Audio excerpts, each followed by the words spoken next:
Speaker Ryan, when he just came on, he created this task force to talk about different issues, and and he said at the end of it, we're going to create an agenda. And I was a little disappointed at that time because I was there for 6 years. I thought we had an agenda, but that's okay. I went to the national security one, and everybody was talking about how we got to do something about the border, and so we got to secure the border. I'm thinking, wow, what an idea! Thank God we had this task force.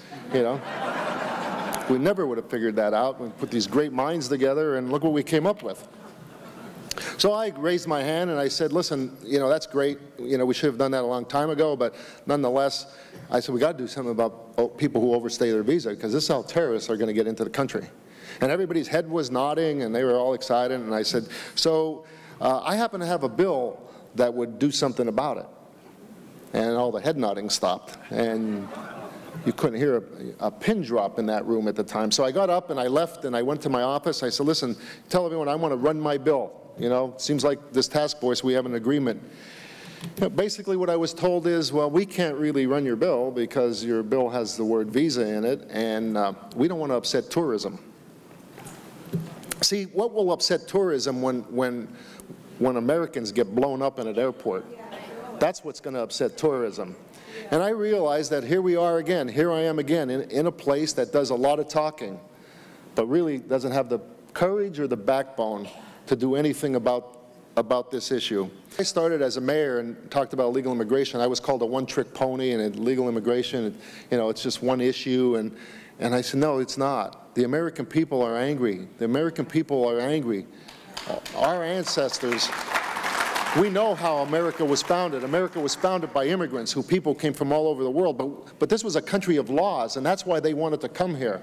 I realized that we had an illegal immigration problem for whatever reason. We're 2,000 miles away from the nearest southern border, but here in Hazleton, Pennsylvania, we had an illegal immigration problem, and I didn't know what to do. I remember driving to City Hall one morning, and I pulled in the mayor's parking lot, and there was an elderly woman standing in my spot. And when I got out of the car, she started hitting me in the chest with her finger, and she said, listen, Buster, you better do something. I have become a prisoner in my own home. And it broke my heart. Being the mayor of a city that you were born and raised in and grew up in and had so many memories.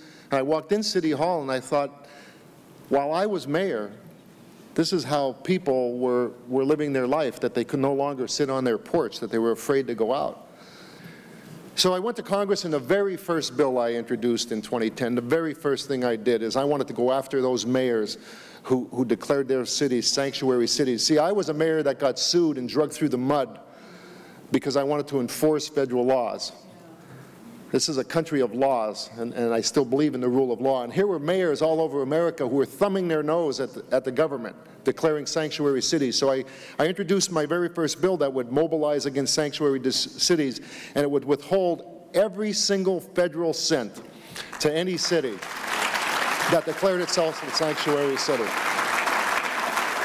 Not just money from the Department of Justice. They shouldn't get one penny from the federal government.